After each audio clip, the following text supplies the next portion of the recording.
सदाशिवसमारम्भां शङ्कराचार्यमध्यमाम् अस्मदाचार्यपर्यन्तां वन्दे गुरुपरम्परां। श्रुतिस्मृतिपुराणानाम् आलयं करुणालयं नमामि भगवत्पादं शङ्करं लोकशङ्करम्।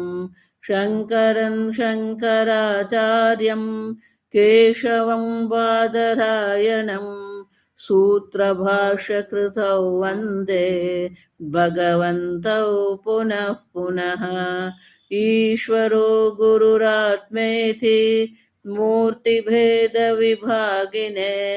व्योमवद्व्याप्तदेहाय दक्षिणामूर्तये नमः।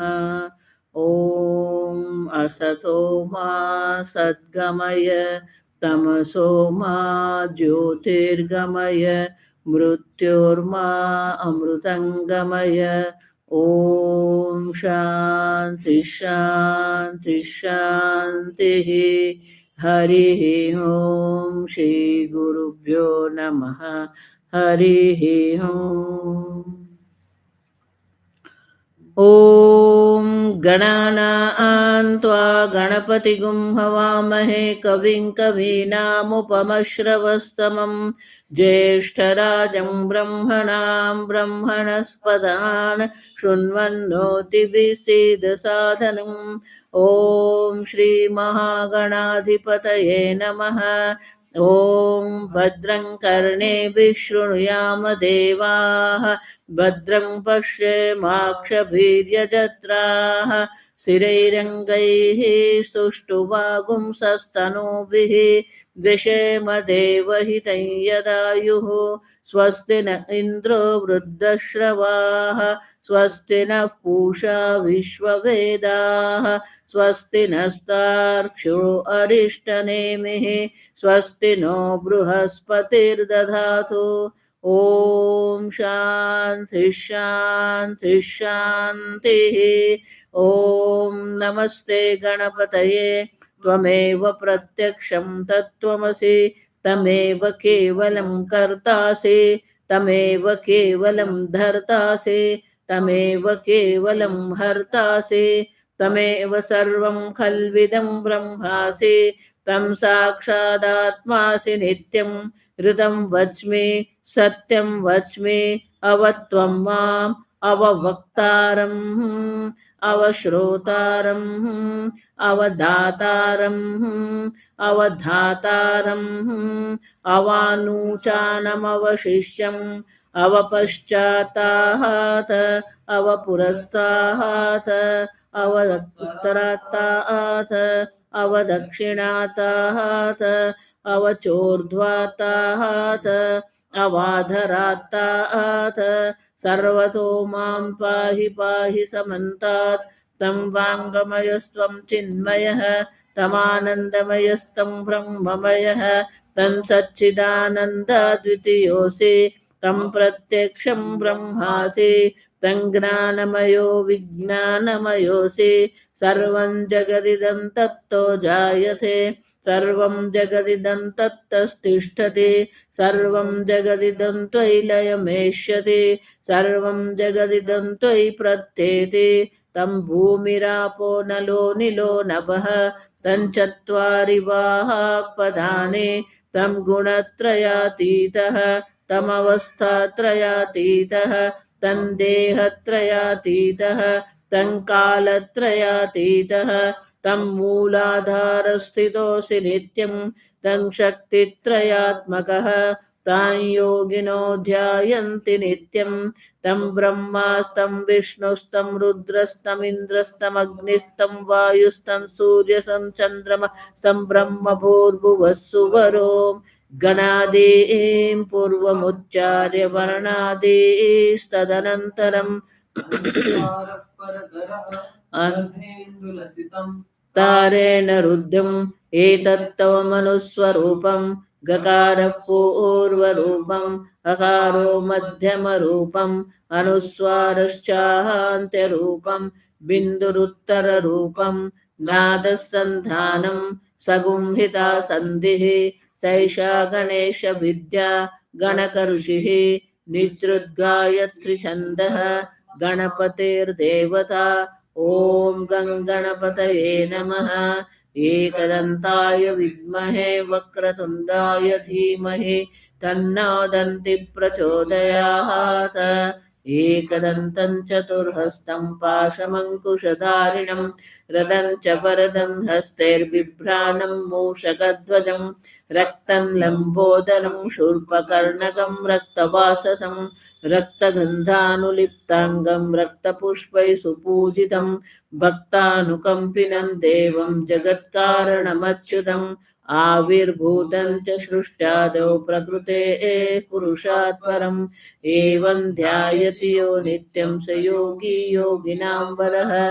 नमो व्रातपतये नमो गणपतये नमः प्रमथपतये नमस्तेऽस्तु लम्बोदराय एकदन्ताय विघ्नविनाशिने शिवसुताय श्रीवरदमूर्तये नमः।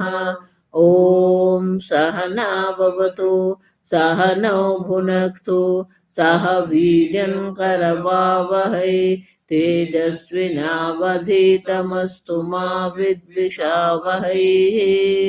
ॐ शान्ति शान्ति शान्तिः।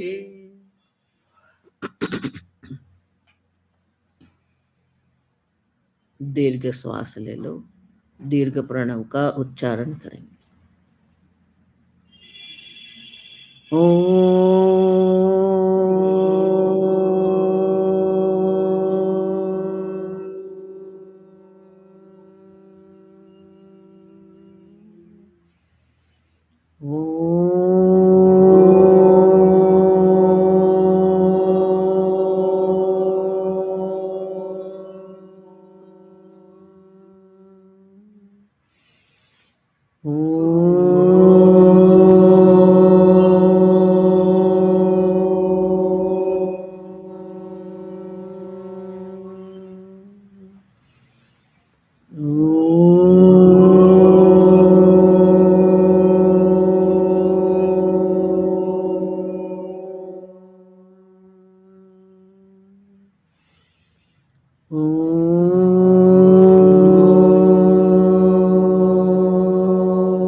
थोड़ी देर के लिए अनुलोम विलोम प्राणायाम करिए।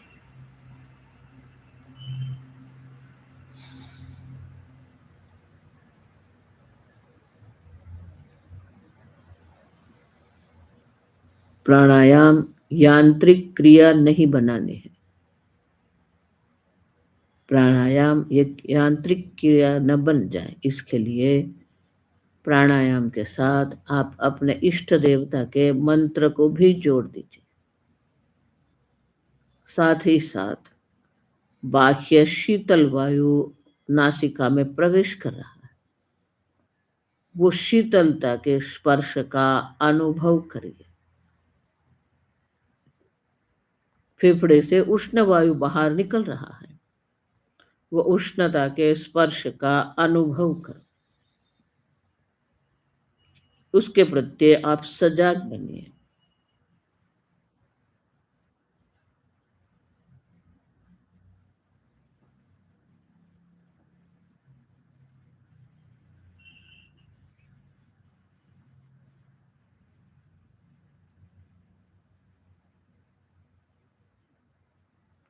प्राणायाम मात्र व्यष्टि प्राण नहीं, समष्टि प्राण भी है। प्राणायाम के द्वारा हम समष्टि प्राण का, प्राण शक्ति का आवाहन करते हैं।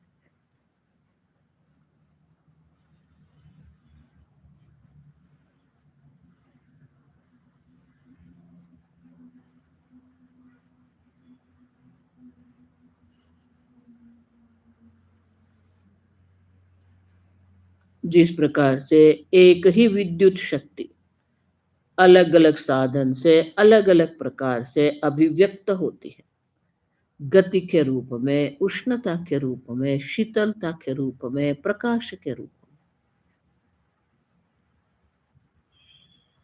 उसी प्रकार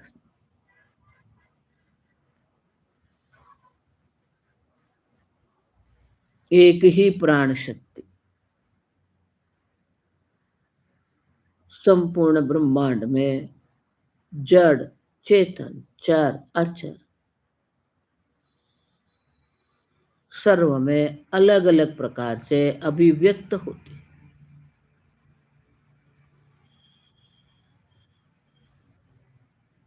आपके शरीर में भी प्राण के रूप में, व्यान के रूप में, समान के रूप में, अपान के रूप में अभिव्यक्त होती है।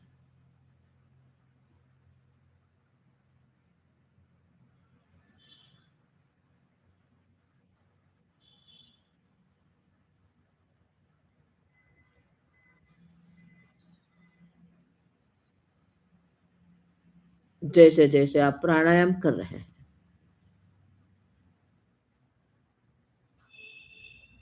आप अपने शरीर को स्थिर, स्वस्थ बना रहे हैं।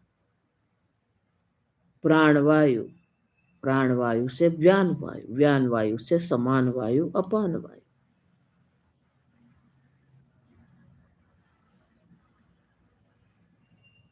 ध्यान के लिए शरीर की स्थिरता, शरीर की स्वस्थता आवश्यक है।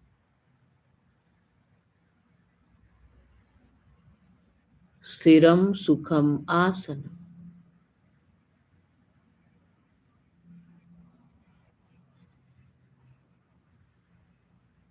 जैसे जैसे आप प्राणायाम करते जाएंगे, आपका मन भी शांत, एकाग्र होगा।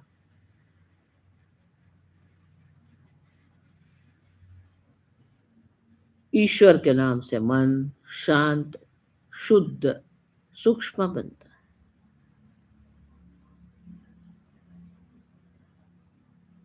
इस प्रकार से प्राणायाम के द्वारा हम अपने आप को ध्यान के लिए सज्ज कर रहे हैं।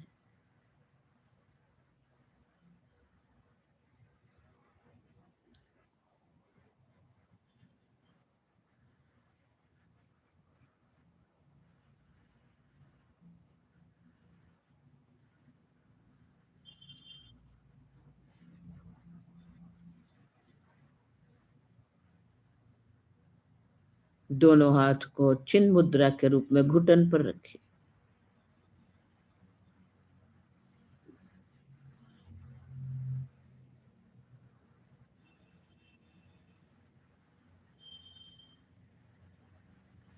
मन ही मन अपने शरीर का आप निरीक्षण करिए। ध्यान में ही हम जन्म जन्मांतर से जो देहात्म बुद्धि लेके आए, देह में अहम बुद्धि करके आए, सर्वप्रथम वो देहात्मी बुद्धि जो है,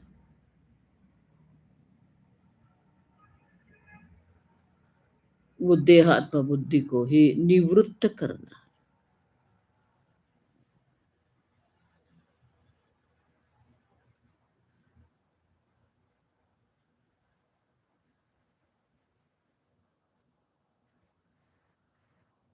आपाद मस्तक, शरीर के एक एक अंग का आप स्वयं में निरीक्षण करिए। जैसे जैसे आप निरीक्षण करते जाएं,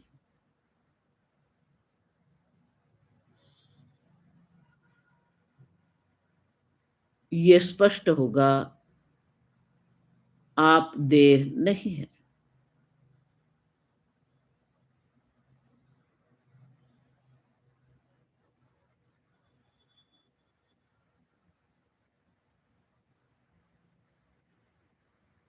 देह में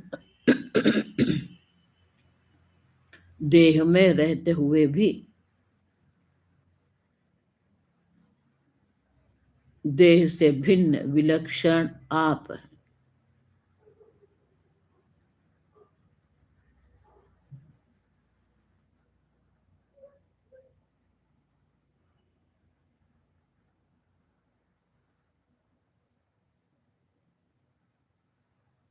सामान्यतः यही हम सोचते हैं, देह है तो मैं हूं, किंतु देह का होना न होना, आप नित्य चैतन्य स्वरूप है।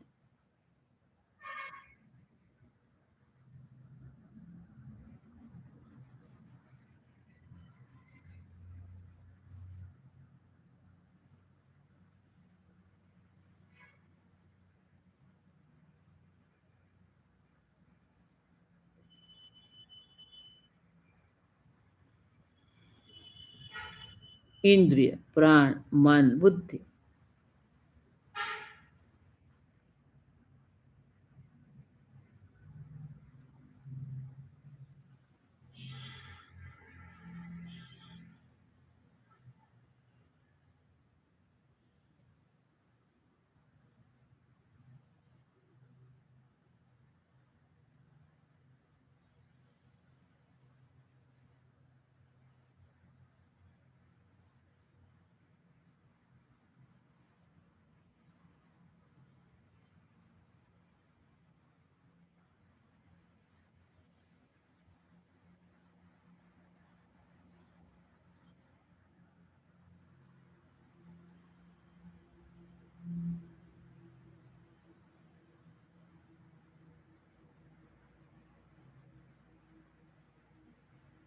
आप स्वयं ही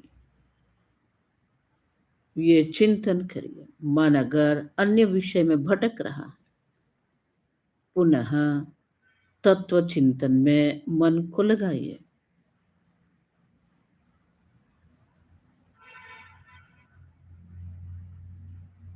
आप स्वयं को कहें, मैं नित्य चैतन्य स्वरूप, सच्चित स्वरूपो हम।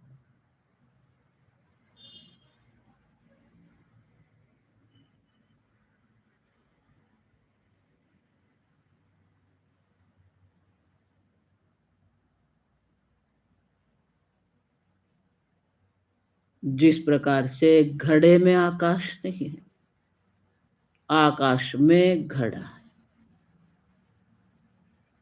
उसी प्रकार से देह में चैतन्य नहीं है,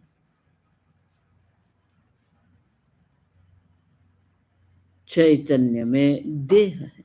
चैतन्य से ही देह की सत्ता है, चैतन्य से ही देह की चेतनता है।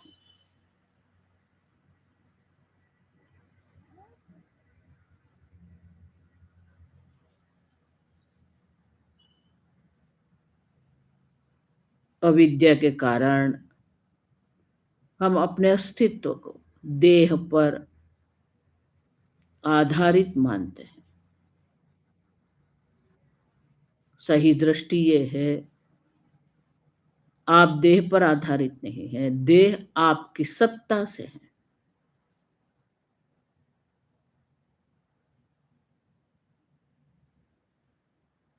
देह अपनी सत्ता के लिए, अपनी चेतनता के लिए आप पर आधारित है।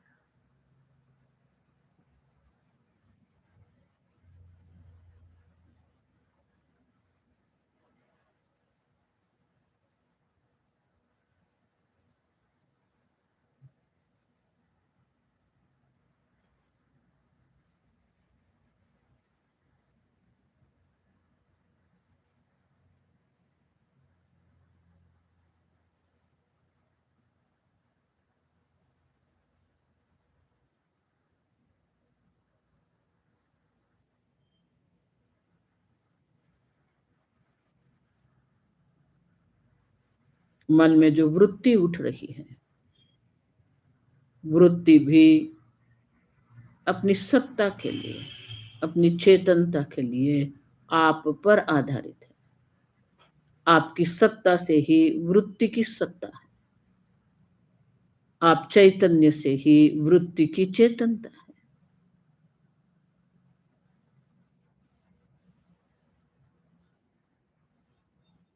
वृत्ति का होना न होना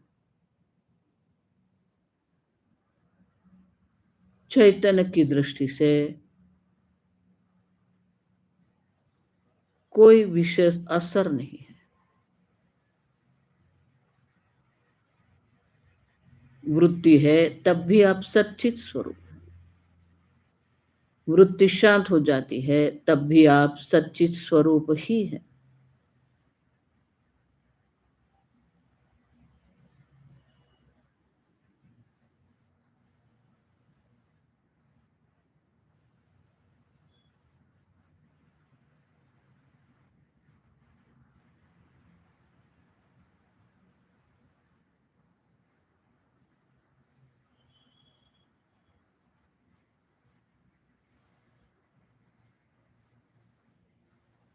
सच्चित स्वरूपो हम।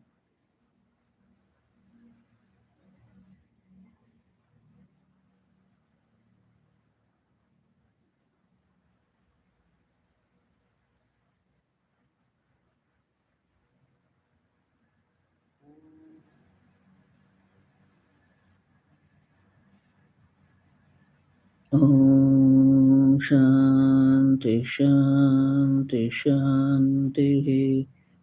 ओम। दोनों हाथ को रगड़कर हथेलियां आंख पर रखें। धीरे से आंख खोलिए। खुली आंख से भी थोड़ी देर के लिए बैठे रहे।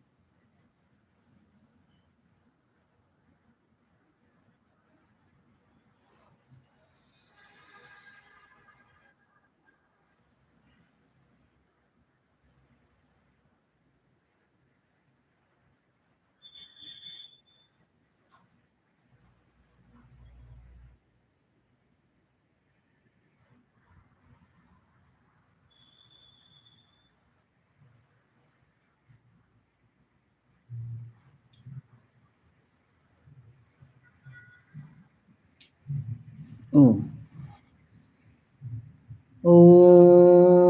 ॐ सहना भवतु सहनौ भुनक्तु सह वीर्यं करवावहै तेजस्विनावधीतमस्तु मा विद्विषावहै। ॐ शान्ति शान्ति शान्तिः। हरिः ओम्। ॐ नमो भगवते वैवस्वताय मृत्यवे ब्रह्मविद्याचार्याय नचिकेतसे च।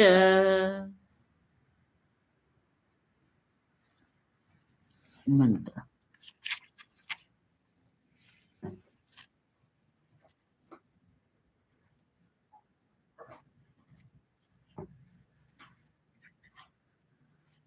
अणोरणीयान् महतो महीयान् अणोरणीयान् महतो महीयान् आत्मास्य जन्तोर्निहितो गुहायाम् आत्मास्य जन्तोर्निहितो गुहायाम् तमक्रतुः पश्यति वीतशोकः तमक्रतुः पश्यति वीतशोकः धातु प्रसादान् महिमानमात्मनः धातु प्रसादान् महिमानमात्मनः।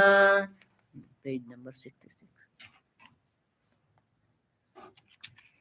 भाष्य।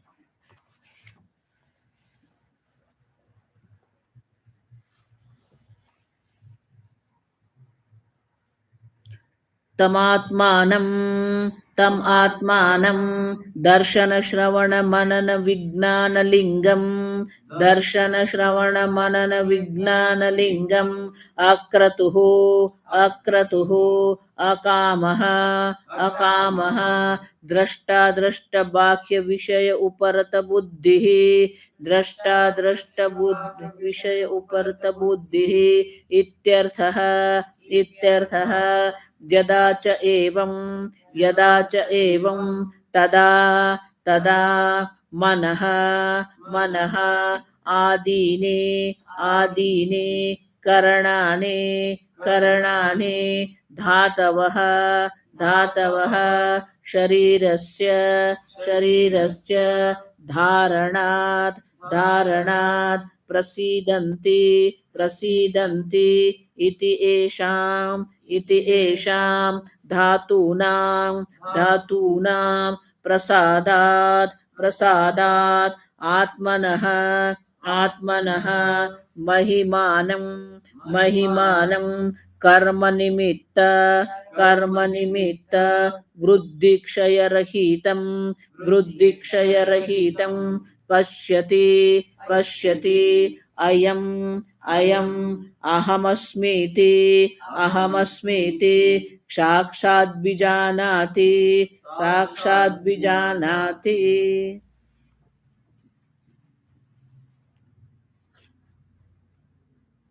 अक्रतुः अकामः। दर्शन क्रिया श्रवण क्रिया जो सर्व है जिसके कारण ये दर्शन क्रिया हो रही है वो चैतन्य आत्मा आप है, जिसके कारण श्रवण क्रिया हो रही है। और इसलिए शंकराचार्य कहते हैं कि जो दर्शन क्रिया है, श्रवण क्रिया है, मनन क्रिया है, ये सर्व आत्मा के उपस्थिति, आत्मा के सानिध्य के लिए लिंग है। और वो आत्मा का दर्शन कौन करता है? आक्रतुः पश्यति, माने कि बाह्य विषय से जिसकी बुद्धि उपरत हो गई है। बुद्धि उपरत हो गई कि इसका अर्थ ये नहीं है कि सर्व त्याग करके बैठ गए हैं। देखना बंद कर दिया, सुनना बंद कर दिया, खाना बंद कर दिया, विचार करना बंद कर दिया।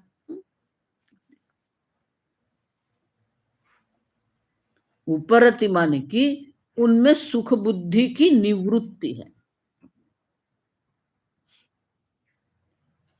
दर्शन क्रिया जो है,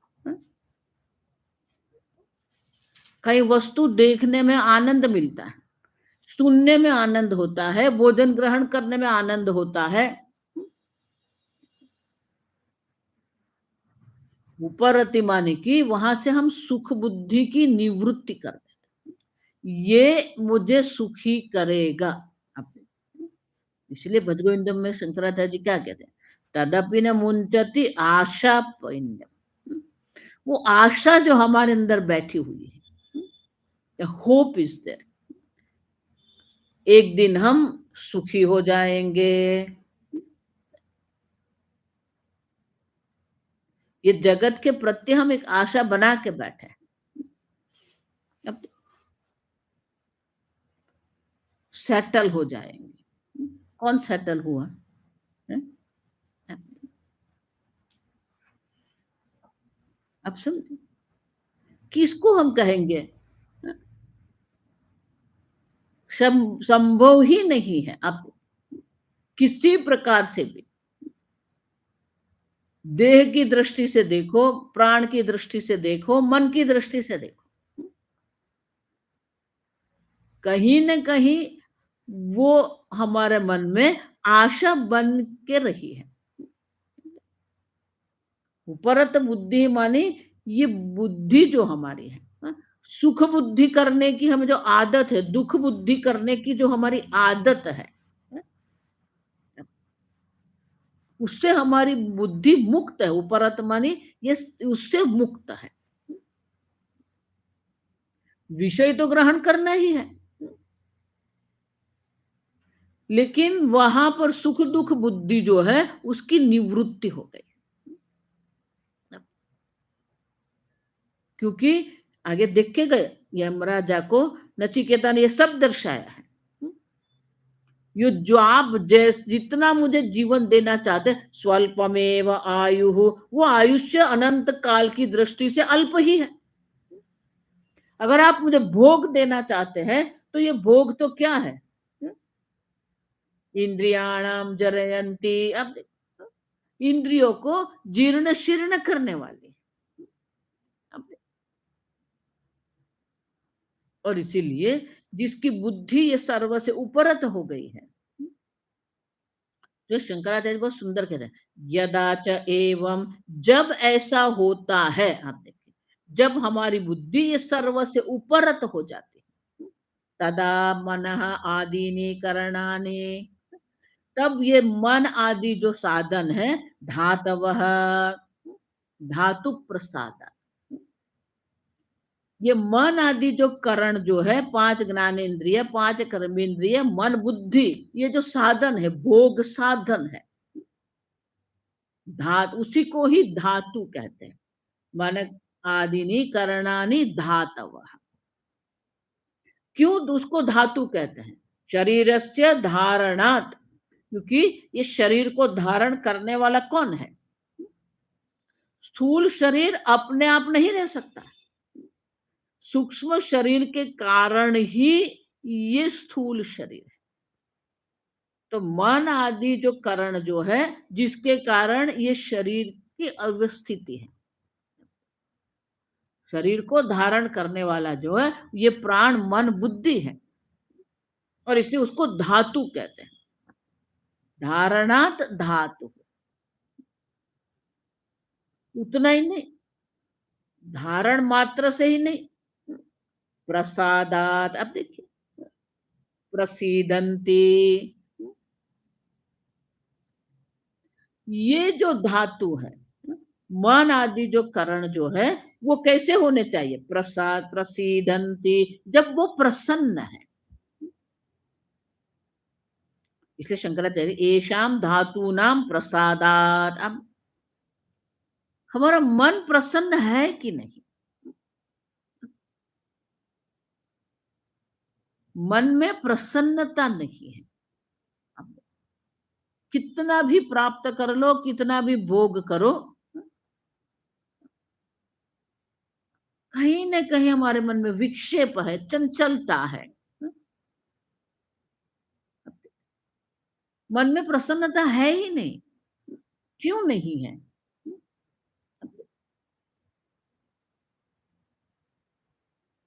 और इसलिए याद देखो, बहुत सुंदर, आप समझना, ये दो जो है ना, अधिकारी के दो ही लक्षण है। एक है अक्रतुः, दूसरा है धातु प्रसाद। हमारे मन में वो प्रसन्नता है। शंकराचार्य जी यहाँ तो अर्थ नहीं देते हैं, गीता में कहते हैं,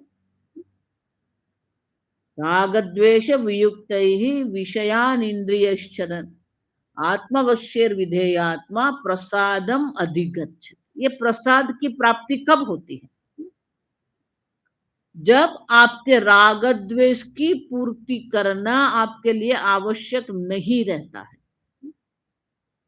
राग द्वेष की निवृत्ति नहीं करनी, लेकिन राग द्वेष की पूर्ति की आवश्यकता ही नहीं रहती। राग द्वेष वियुक्त, विषयांत, इंद्रियों विषय ग्रहण कर रही है, लेकिन राग द्वेष की पूर्ति की किसी प्रकार से भी आवश्यकता नहीं। क्यों? आत्मवश्य, क्योंकि वो आपके वश में है। और क्या होगा? प्रसादम अधिगच्छति, उन्हें प्रसन्नता की, प्रसाद की प्राप्ति होती है। तो शंकराचार्य जी वहां प्रसाद शब्द का अर्थ करते हुए कहते हैं, प्रसाद मानी क्या है? निर्मलता। जिस प्रकार से शरद ऋतु में सरोवर का जो जल होता है, नदी का जो जल होता है, अत्यंत निर्मल और शांत शीतल होता है। शरद ऋतु में जल जो है शांत होता है, निर्मल होता है, शीतल होता है। उसी प्रकार से हमारा मन भी निर्मल शांत है कि नहीं? जब तक हमारे मन आदि इंद्रिय जो है उनका धातु नाम प्रसाद। यमराजा कह रहे हैं ये हमारी धातुओं की प्रसन्नता से ही, धातु प्रसादात, प्रसादात मानी प्रसन्नता से, आत्मानं महिमानं पश्यति। आत्मा का जो महिमा है, आत्मा का जो आनंद स्वरूप है, वो आनंद स्वरूप का दर्शन कब होगा? वो क्या आप देखेंगे? अगर आत्मा शांत स्वरूप है तो सापेक्ष रूप से आपका मन भी शांत होना चाहिए। आत्मा शुद्ध है तो सापेक्ष रूप से आपका मन भी शुद्ध होना चाहिए। आत्मा आनंद स्वरूप है तो आपका मन भी सापेक्ष रूप से आनंदित होना चाहिए। और इसलिए कहते हैं कि हमारे मन आदि अंतःकरण की प्रसन्नता से ही आत्मा की आत्मनः महिमानम, आत्मा की महिमा का हम दर्शन कर सकते हैं। तो बोले आत्मा की महिमा क्या है?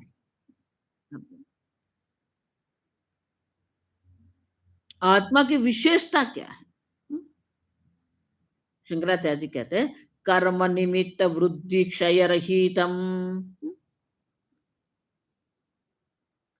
हमें कर्म पर इतनी श्रद्धा है, ये करेंगे वो करेंगे, यहाँ जाएंगे वहां जाएंगे। अब कर्म से ही वैराग्य, कर्म से ही ये जन्म मृत्यु के चक्र में घूम रहे हैं हम। वही कर्म को हम पकड़ के बैठे हैं। और बड़े बड़े आश्रम में भी क्या होता है? कर्म ही है। भले वो पुण्य कर्म है, अच्छी बात है, भगवान की और लोगों को ले जाते हैं, लेकिन वो भी पुण्य कर्म भी क्या है? पाप कर्म ही नहीं, पुण्य कर्म भी। मोक्ष जो है, जिसको मोक्ष की इच्छा है उनके लिए तो पुण्य कर्म भी बंधन ही है, क्योंकि पुण्य कर्म से नए जन्म मृत्यु की प्राप्ति होने वाली है। और इसलिए शंकराचार्य जी कहते हैं ये आत्मा तो कैसा है? कर्म निमित्त वृद्धि क्षय रहितम। कर्म से न आत्मा की वृद्धि होती है, न आत्मा का क्षय होता है।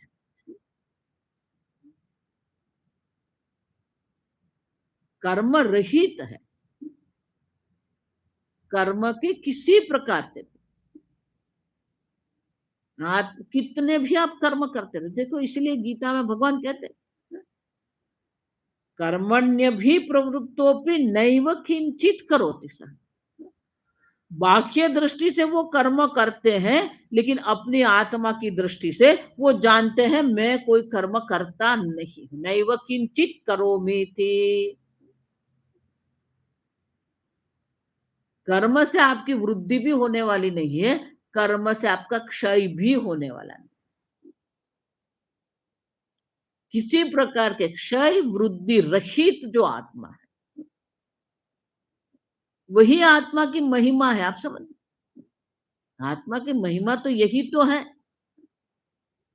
कि कर्म रहित है। कर्म करते हुए भी आत्मा कर्म रहित है। आत्मा का महिमा ये है अकर्ता अभोक्ता। हम देख के गए न हन्यते हन्यमाने शरीरे। अब देखिए शरीर की वृद्धि है, शरीर का क्षय है। आत्मा क्षय वृद्धि रहित है। हंता चेन मन्यते हतम। जो अपने को हनन क्रिया का कर्ता मान रहा है, हनन क्रिया का भोक्ता मान रहा है, उभवता न विजानीतः। अब देखिए आत्मा में कर्तृत्व भी नहीं है, भोक्तृत्व भी नहीं है। और इसीलिए ये आत्मा का जो महिमा है, कर्तृत्व भोक्तृत्व रहित जो आत्मा को अयम पश्यति, जो देखता है। किस प्रकार से देखता है? अहम अस्मीति। ये कई बार ऐसा होता है, आत्मा आत्मा करते रहते हैं ना, तो हमारे मन में ऐसा आ जाता है आत्मा नाम की कोई वस्तु है। हुँ? इसलिए आगे मैं दृष्टांत देके ही गई हूँ, लल्लू पान वाला। तो शंकराचार्य जी हम आत्मा को कोई अन्य वस्तु न समझे, इसलिए क्या कहते हैं अहम अस्मि इति, ये मैं हूं। अब देखिए ये किसकी महिमा है? आत्मा की महिमा, आपकी महिमा है। अब देखिए आप अकर्ता अभोक्ता है, आप कर्म रहित है। कर्म से न तो आपका क्षय होता है, कर्म से न तो आपकी वृद्धि होती है। अहम अस्मि इति पश्यति, अब ये मैं हूं। अब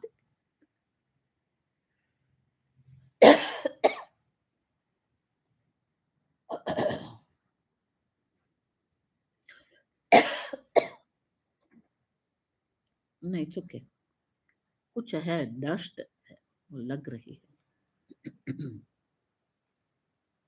इट्स ओके।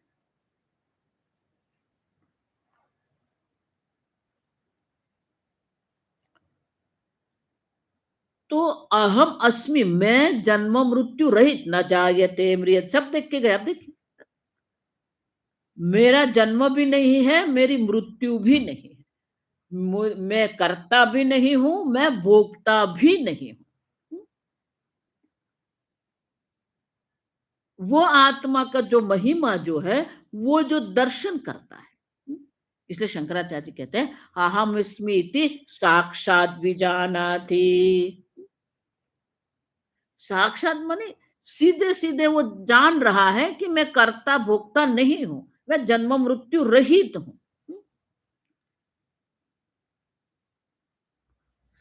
आप सब हमेशा ये आत्मा को परमात्मा को थर्ड पर्सन के रूप में ही प्रकट करते रहते हैं। साक्षात मानी क्या? आप स्वयं ही आत्मना आत्मानम पश्यति, आप स्वयं ही अपने स्वरूप का दर्शन करते हो, माने कि जानते हो, विजानाति। पश्यति माने क्या है? विजानाति। क्योंकि आत्मा कभी भी दर्शन क्रिया का विषय हो ही नहीं सकता है, तो पश्यति शब्द का अर्थ क्या करना पड़ेगा? साक्षात विजानाति। जिस प्रकार से किसी वस्तु जो हमारे सामने, आंख के सामने होती है, आप देखिए, तो वो जो वस्तु जो है हमारे लिए साक्षात है। आप देखिए उनमें कोई संशय की संभावना नहीं है। श्रवण भी है, आप देखिए, लेकिन श्रवण में अस्पष्टता की संभावना है। ये कई बार ये वर्षा होती है ना, ये सागर किनारे जो जो नगर होते हैं,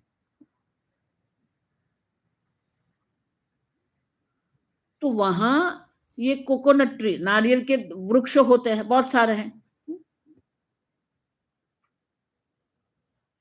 वो वृक्ष के जो पर्ण होते हैं बड़े बड़े, वो गिरते हैं नीचे आपने, तो वहां के लोग क्या करते हैं, उसको घिसीट के ले जाते हैं रास्ते पर।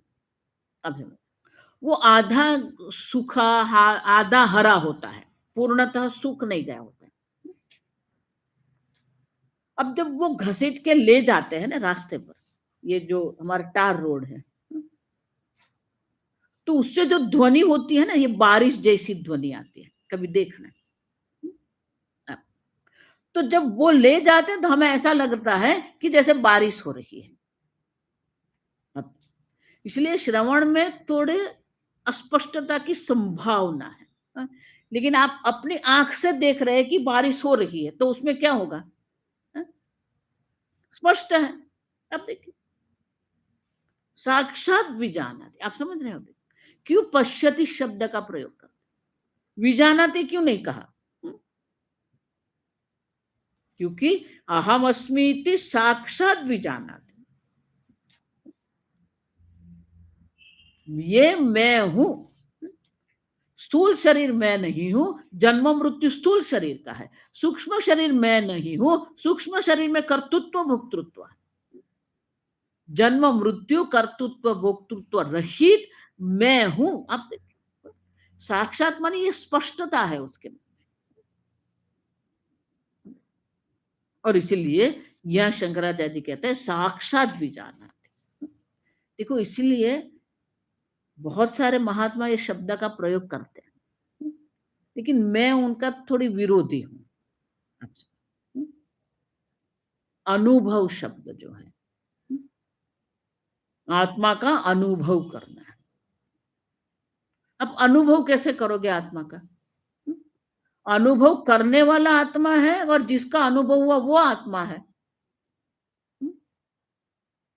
अब अनुभव नहीं कर रहे, इसलिए यह साक्षात शब्द का प्रयोग है। आप स्वयं अपने आप को देख रहे हैं, मैं जन्म मृत्यु रहित हूं, मैं कर्तृत्व भोक्तृत्व रहित हूं।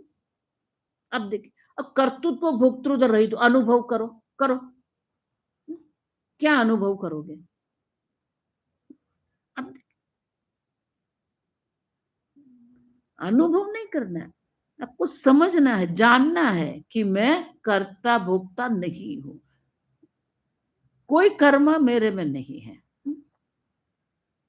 और इसलिए शंकराचार्य जी कहते हैं अहम अस्मीति साक्षात जानाति। वो सीधे सीधे जान लेता है ये मैं हूं। बोले जानने से क्या होगा, उसका फल क्या है? कोई प्रश्न?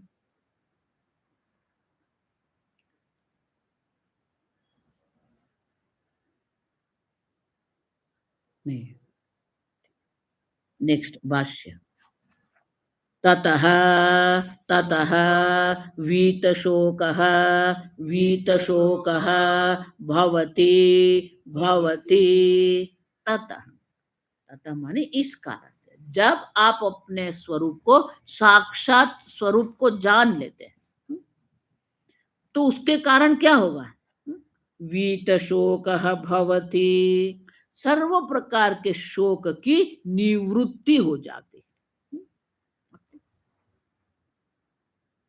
आत्मा को जानना वो हमारे जीवन का लक्ष्य नहीं है। आप समझना, आत्मज्ञान जो है वो पुरुषार्थ नहीं है, पुरुषार्थ मोक्ष है। और मुक्ति किससे चाहिए? शोक से। देखो भगवत गीता में भी क्या है, शोक संविघ्न मानस है। नहीं नहीं माता जी, मुझे तो कोई शोक नहीं, मैं आराम से रहता हूं। दो प्रकार के लोग हैं, एक है हमेशा दुखी ही रहते हैं, उसको कितना भी दिया जाए उसके मन में संतोष होता ही नहीं है, उसको दुखी रहने की आदत हो जाती है। ये दूसरे हैं, वो क्या सोचते हैं, माता जी ये क्या शोक शोक आप करते रहते हो, मुझे तो कोई शौक नहीं, हम तो आराम से पति पत्नी के साथ आराम से रहते हैं, पार्टी करते हैं, पिक्चर देखते हैं, पर्यटन करते हैं, हम तो आराम से रहते, कोई शौक नहीं हमारे जीवन में। ये अन्य पराकाष्ठा है, आप समझना। वानी कि हमारे अंदर जो मूलभूत रूप से जो पड़ा हुआ शोक है, अब देख ये आजकल जो हो रहा है ना, ये हार्ट अटैक में जो हो रहा है, उसको पता ही नहीं चलता है कि हार्ट अटैक आया। अब देख, फिर अचानक एक दिन वो गिर जाएगा, मैसिव अटैक आया। आप देखो, मैसिव अटैक आने के पहले छोटे छोटे अटैक आ जाते हैं, लेकिन वो जानता ही नहीं है। उसी प्रकार से हम शोकग्रस्त जानते ही नहीं है।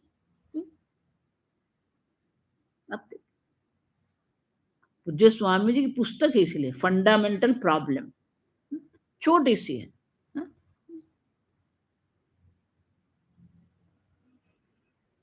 दो एक्सट्रीम है, आप समझना। एक हमेशा दुखी रहते हैं, दूसरे सोचते हैं कि हमें तो कोई समस्या है ही नहीं, हम आराम से रहते हैं।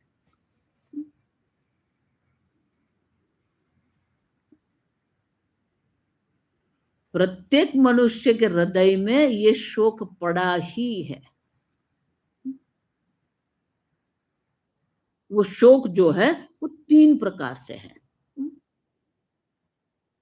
मैं मर्त्य हूँ, मैं अज्ञानी हूँ, मैं दुखी हूँ। मैं मर्त्य हूँ, काल की दृष्टि से मैं मर्त्य हूँ। चित्त की दृष्टि से मैं अज्ञानी हूँ। आनंद की दृष्टि से मैं दुखी हूँ। कई लोग बोलते भी, माता जी एक दिन मरना ही है ना।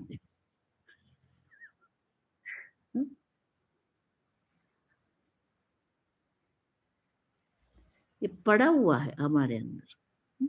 मैं मर्त्य हूँ, मैं अज्ञानी हूँ, मैं दुखी हूँ। क्यों? क्योंकि हम अपने सच्चित स्वरूप को नहीं जानते, सच्चित आनंद को हम नहीं जानते। जिसने अपने सच्चिदानंद स्वरूप को जान लिया है, ततः वीत शोक भवति। जो आंतरिक जो शोक है, वो शोक से वो मुक्त हो जाता है। पंडिताः न अनुशोचन्ति। किसी भी ग्रंथ को पकड़िए, वहीं पर ही आके रहेगा वीत शोक। छांदोग्य उपनिषद में क्या था? भगवान अहम शोचामि शोकस्य पारम तारयतु। नारद जी गए, सनत कुमार ने पूछा मेरे पास क्यों आए? तो सुना है आत्मविद तरति शोकम।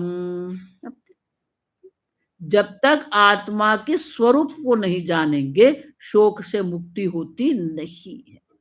इसलिए कहते हैं धातु प्रसादात महिमानम आत्मानम पश्यति वीत शोक। इस प्रकार से एक ही मंत्र में यहाँ यमराजा ने यह अनुबंध चतुष्टय हमारे लिए स्पष्ट कर दिया कि जो जिसने अपने आत्मा को अकर्ता, जन्म मृत्यु रहित, अभोक्ता जान लिया है, वो सर्व प्रकार के शोक से मुक्त हो जाता है। आगे हम कल देखें। हाँ। हरि ओम माता जी, मेरा प्रश्न है कि हम अपने जीवन में पुरुषार्थ को कैसे प्राप्त करें बिना किसी लोभ, बिना किसी लाभ, मोह, काम, द्वेष रहित होकर। मार्गदर्शन।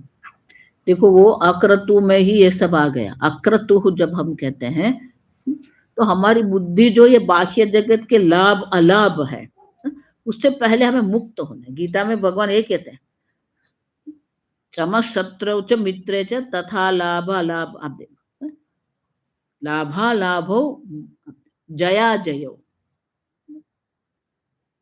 पहले ये जगत में जो लाभ अलाभ हो रहा है, जय अजय हो रहा है, उससे सुख दुख जो हो रहा है, हमारे बुद्धि को हमें बैलेंस करनी पड़ती है। जब इसमें हमें समत्व प्राप्त होता, समत्वम योग उच्यते। तो ये समत्व जो है हम प्रसाद बुद्धि से ही प्राप्त कर सकते हैं। जितनी आपकी प्रसाद बुद्धि ये जगत में रहेगी, आपके मन में वो प्रसन्नता आएगी।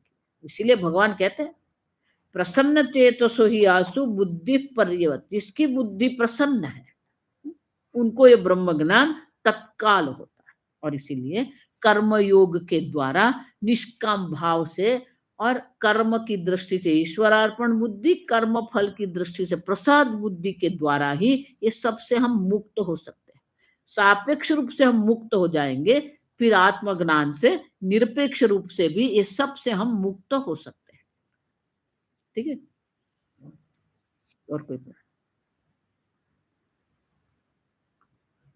ॐ शन्नो मित्र शं वरुणः शन्नो भवत्वर्यमा शन्न इन्द्रो बृहस्पतिः शन्नो विष्णुरुक्रमः नमो ब्रह्मणे नमस्ते वायो त्वमेव प्रत्यक्षं ब्रह्मासि त्वमेव प्रत्यक्षं ब्रह्म वदिष्यामि ऋतं वदिष्यामि सत्यं वदिष्यामि तन्मामवतु तद्वक्तारमवतु अवतु माम् अवतु वक्तारम्। ॐ शान्ति शान्ति शान्तिः। ॐ पूर्णमदः पूर्णमिदं पूर्णात् पूर्णमुदच्यते पूर्णस्य पूर्णमादाय पूर्णमेवावशिष्यते। ॐ शान्ति शान्ति शान्तिः। हरिः ॐ श्री गुरुभ्यो नमः। हरिः ॐ।